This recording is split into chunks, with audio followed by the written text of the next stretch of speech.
Hello and welcome to this special show on Rajya Sabha Television. I am Vishal Dahiya, and here we take a stock of all that is happening in India as far as our fight against COVID-19 pandemic is concerned. Now, there is a very important aspect to this particular fight which we bring out every now and then, and that is the technological aspect, specifically the digital technology, the way it has helped us in fighting this battle against COVID-19, and also the fact that digital technology, the kind of impact which it has on our lives right now, and going by the way things are in the post-COVID era as well, how it will impact our lives. So clearly, digital technology is here to stay, several aspects of it, and make more impact on our lives. And a very important aspect of that is also work from home, something which we are doing right now. At least I am hosting this particular show from my home on a video conferencing platform. So recently, an effort was made by the Ministry of Electronics and Information Technology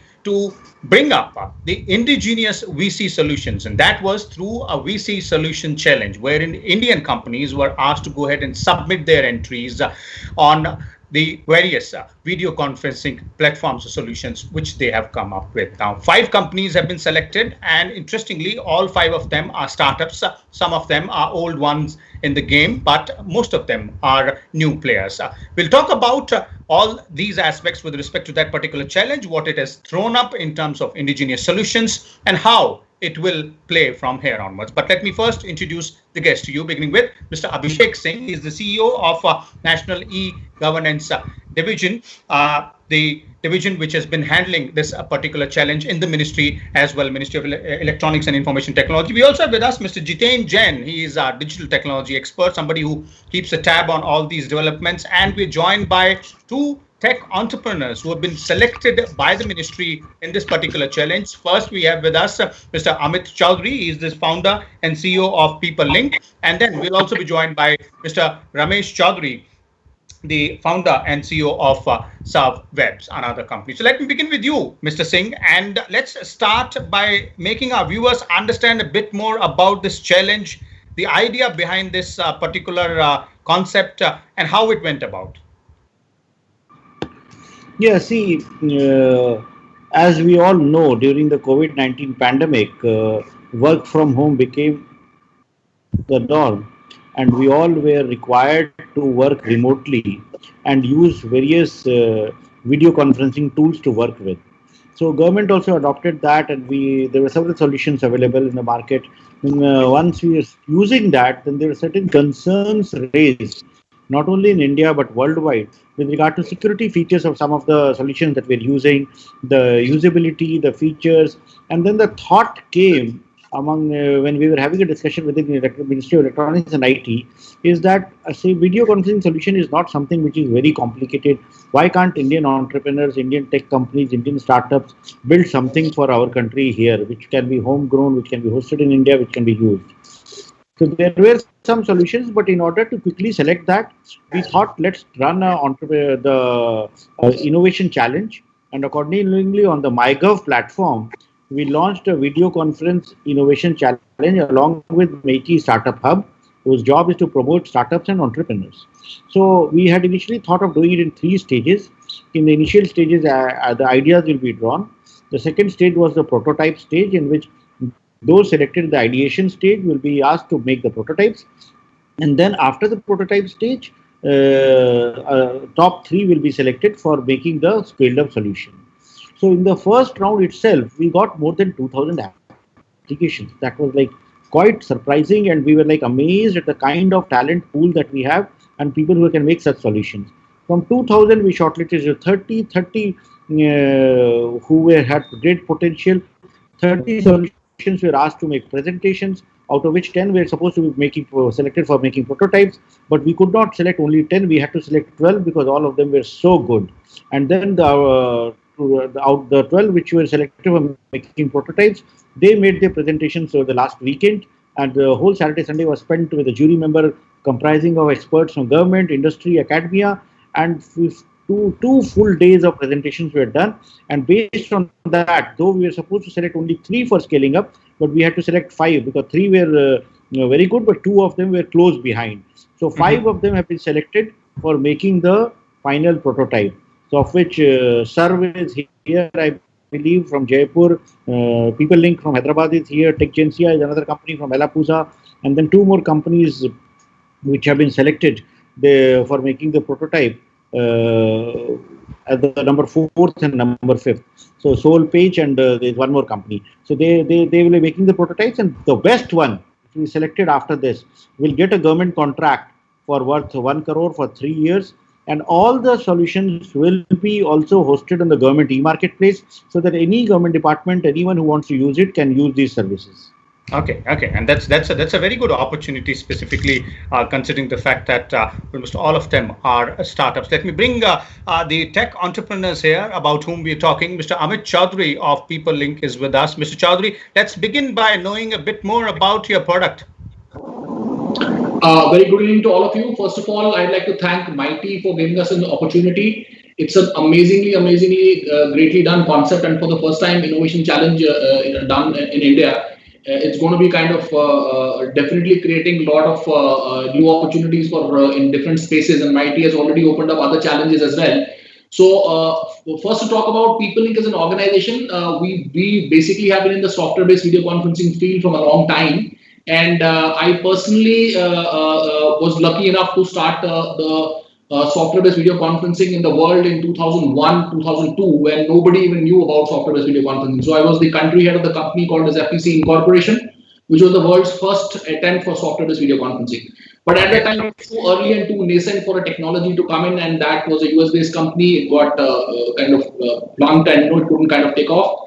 But I mean, that idea kind of kept, me alive, and I always had this vision that this technology is going to take off at one point of time. So in early 2008, we started People Link with the software-based video conferencing technology concept.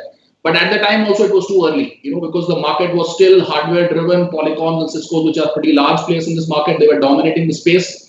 And it was a big challenge for us. But what we did is we innovatively started a new concept of selling, which we said we will sell video conferencing over video conferencing. So we started doing an inside sales model where we used to invite all the IT heads to come over the video conference, and we used to sell over the video conference itself. And we became very popular in the next 3, 4, 5 years. And around 2014, we saw that WebRTC is the next generation technology which is going to come up, and where you don't need to download any clients, because people are getting fed up with too many client downloads, and clients will always have a risk of any kind of a malware getting attached with it. So we started the development of WebRTC based technology in 2014. So it was quite nascent at the time. The technology itself was nascent, but today, I mean, if you see, all the technologies have already moved to WebRTC, and that's the future. So what we also did, and we always were very, very passionate to be an Indian product company who would go and sell in the overseas market, and that has been my personal passion. So we went and started, selling in Middle East and Africa, because that was the closest, places for us: Middle East, Africa, Bangladesh, Nepal, Sri Lanka. And then, we went to the US market. We made an attempt in US market in 2015 and 2016. You will find a lot of videos on the YouTube. And we came up with a very innovative concept at the time of vertical specific video applications. So we are looking at video in a very different way. I mean, today also, people are consuming video only from a video conferencing application perspective. But I mean, we saw that video is going to be the part of life, and it's going to be like video conferencing for education vertical, where you'll have very specific features for education customers, video conferencing for telemedicine and healthcare. So very different workflow and very different unique features for healthcare. Like that, we created video conferencing for video commerce, for selling video, or products over video conferencing. Similarly, we created, a lot of applications, about 8 to 10 different applications for, which are vertical specific. Okay, this is more or less about your journey, Mr. Chaudhary, and that's quite interesting as well, and also perhaps the inspiration which you had. It looks like you've been in the game for quite a while now, because you say that you came up with a particular idea way back somewhere in early 2000. The product which we are talking about specifically, why the jury selected your particular product? What kind of uniqueness it might have? I think jury is, it was a pretty strong jury. The Mighty has done a phenomenal job of bringing about 20 or almost 20 odd jury members, and they would have definitely seen a due diligence, because we have been in the game from a long time. So we have over a period of time, last 12 years, touch point about 1.5 lakh customers in many geographies, not only within India, because we see that every country we go, we see there's a different culture of how they adapt to video conferencing. The scheduling culture is very different, and the way they want to do video conferencing is very different. So we've kind of touch based about 1.5 lakh customers. So in every region, there's a very different feature which they expect, and so we have kind of done that work in last few years, and I think that kind of would be reflecting in the product itself. So especially, I mean, we did a lot of work in the bandwidth optimization front. In India, we see a lot of challenge on the bandwidth in the village level and in many other locations. So we have kind of modified and done a lot of algorithmic changes to make sure that in a lower bandwidth also we can give a better experience. And in terms of features, and Mighty itself had asked us to build some specific features from security perspective. We build all the features what they were expecting and few more. And apart from that, we bring in a lot of other flavor in terms of vertical specific applications and very high quality video conferencing. So that's my take on it. I mean, they are the judges; they know it better. Okay, that's a very interesting aspect, specifically the bandwidth part there. Let me bring in Jiten here. Jiten, the overall idea of holding such challenges, we've you've been on the show earlier as well, and we've spoken about how there is a need to give a push to the indigenous innovation aspect. So looks like that dream is becoming a reality. I think yes. I think after we spoke, then we had this ban on 59 Chinese apps. Yesterday the challenge, which was, day before, the PM has launched this Atmanirbhar Bharat App Innovation Challenge, where he is looking for Indian entrepreneurs to develop innovative apps, and then under different tracks they are looking to identify the existing solutions which are available, mentor them, help them scale up and take them to the global market. Then on the track 2, they are looking at new innovative ideas where a product has to be conceptualized from the scratch and it has to be brought up in a POC stage, and then government is willing to mentor them, and if required they are willing to fund them and help them go to market also. But I think the seed of this entire innovation business was sown when the video conferencing innovation challenge started, because that was, I think, in the first month of lockdown, if I am correct, Abhishek ji. So, I think that was a time when the MHA issued advisory on Zoom that, because, lockdown was sudden. People were surprised, and they had to suddenly shift to some option to ensure that the work continuity does not suffer. So not only the private entrepreneurs, sort of government departments, they started doing meetings on Zoom, and then the stories started coming up that it had some origins to China. It might be influenced by the Chinese government. The application, not only Zoom, other applications also had vulnerability. But I think the overall sense was that the kind of dependencies Indians were creating on these apps, probably government or the state was not in control if something was to go wrong tomorrow. So I think that is where, I believe that a thought came in that we need to reduce the dependency before it becomes, uncontrollable, and we need to take timely step to probably push or handhold the indigenous video conferencing solution. If there is one which is already existing, they might scale up and they might be selected, or else we can also invite ideas from others who can build the similar stuff. So there are many companies which have had experiences in the past. They may have failed, and they may have learned from those failures and experiences, and they might succeed. So I think this entire, what we have seen, this Atmanirbhar Bharat App Innovation Challenge is built on the succeeding blocks of video conferencing app. And I think it is a delight to know that a jury had to take care of 20 presentations. That shows that the variety and the scale of talent which is available in India. It is just a matter of time that you select the best one and push them. So I'm sure if one of the most important things which happened in this video conferencing innovation challenge was that for the first time we have sort of seen a confirmed award in terms of supply order. Many challenges have given monetary awards or the financial rewards. But for a startup, the biggest thing is that when you make everything, when it is meritorious, whom do you sell? The flow of business. The government buy. So once you have an assurity that government will give you a chance, even at a small scale, to deploy in some government department and will pay you money for that, a good handsome money of 1 CR, I think that will inspire many ideas, that will fuel many other startups to take these innovations very seriously.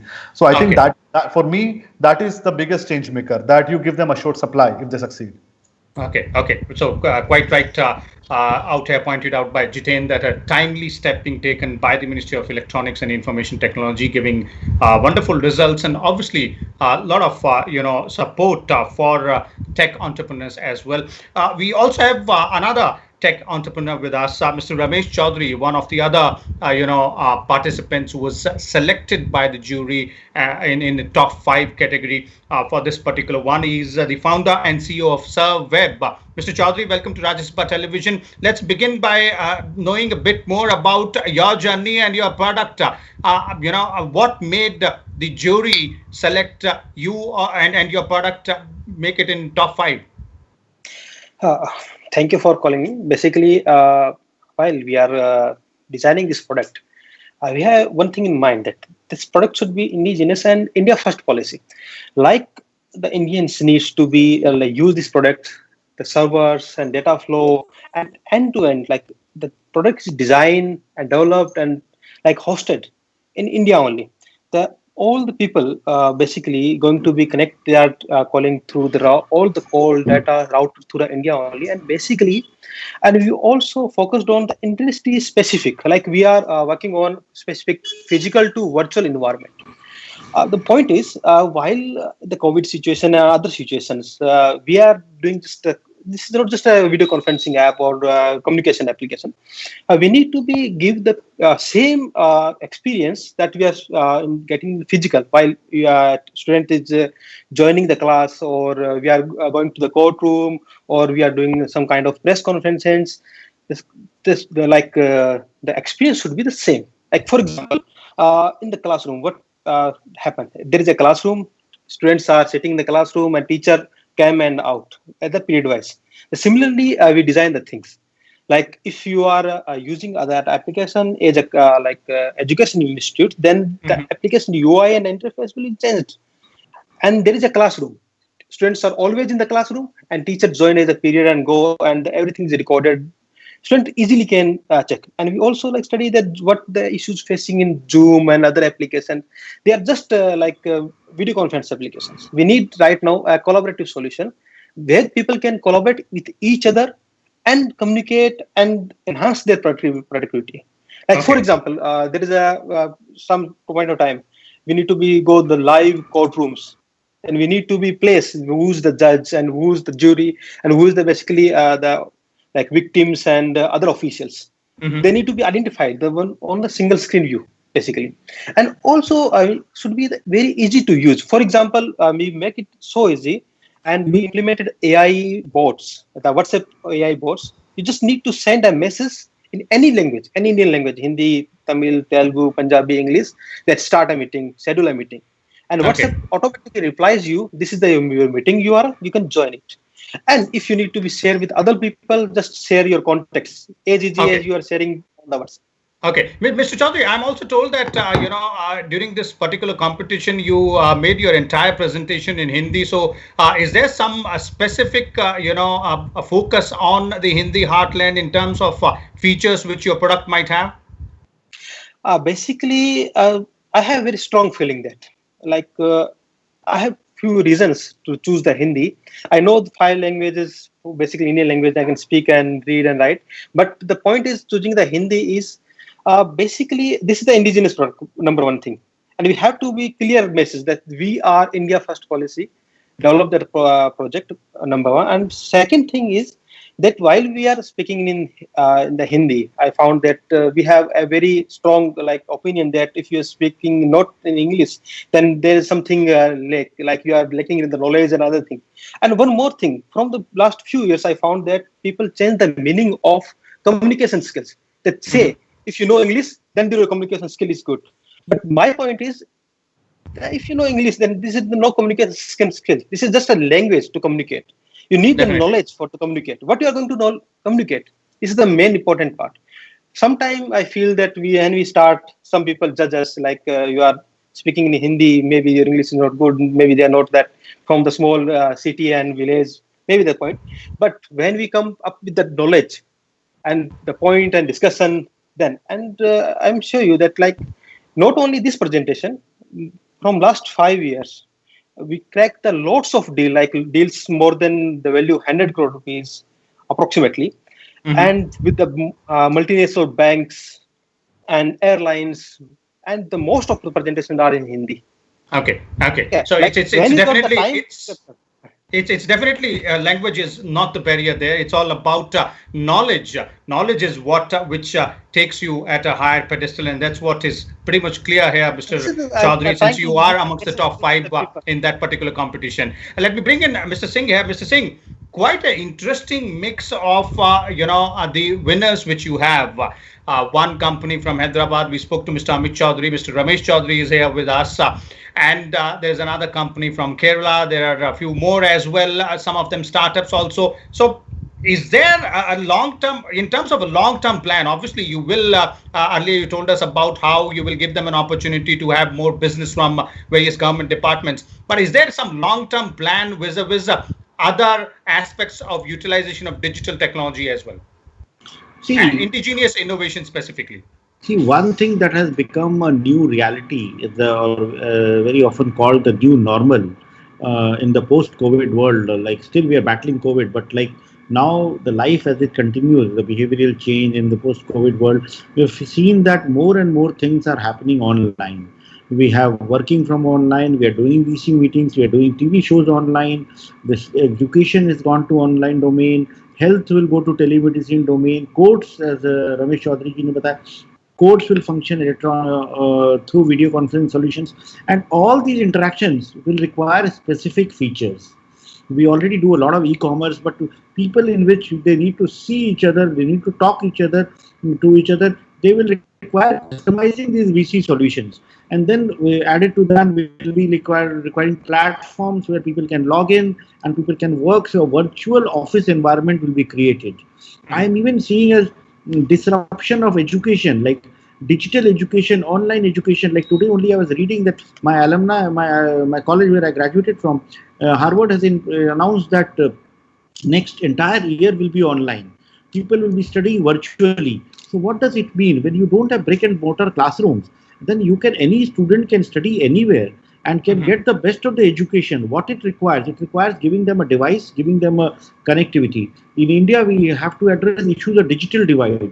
How do we ensure that people don't fall out? So does it mean that the investment which an educational institution spends in making buildings or in making classrooms, instead of that we provide devices and we provide connectivity, we provide fiber to home. So the whole the way we look at things is changing. So the interactions will become more electronic, and when we do that, we'll have to have more tech products. And this opportunity is there not only in India but the world, but across the world. So the app challenge that we have launched is also with that objective to position Indian entrepreneurs, Indian tech startups, and Indian innovators at the right place to get a place in the marketplace, to create value and to create wealth for themselves and the nation. So that's the whole objective that we are working on. Okay, definitely to create value and wealth for themselves and the nation as well. And these are collaborative solutions as pointed out by Mr. Ramesh Chaudhary, and quite unique features most of them have. Mr. Jiten, I'd like to bring you in here for the concluding part. The way we have heard both Mr. Ramesh Chaudhary and Mr. Amit Chaudhary as well, and obviously the government's point of view from Mr. Abhishek Singh, looks like, as I was saying earlier, this is a dawn of a new era as far as use of digital technology is concerned. We have had the know-how about digital technology, but utilizing it for the masses is something which is being realized right now.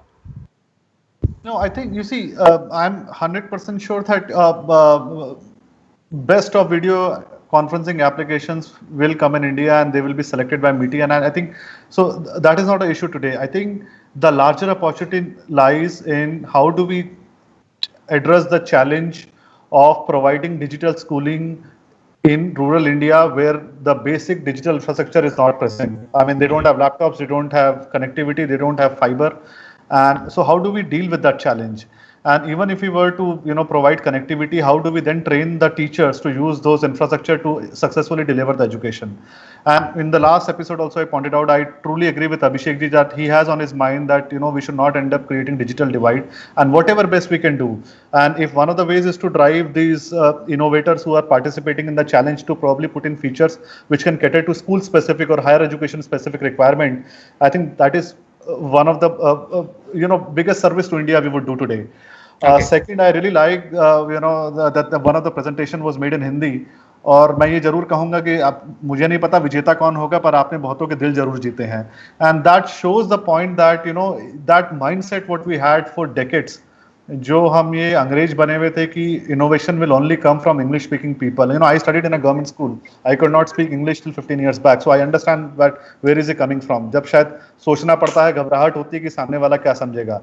But if our bureaucracy has matured today to a level that they believe that innovation and high-end cutting solutions can come from the Hindi heartland, Hindi-speaking people, I think we are truly becoming Atmanirbhar.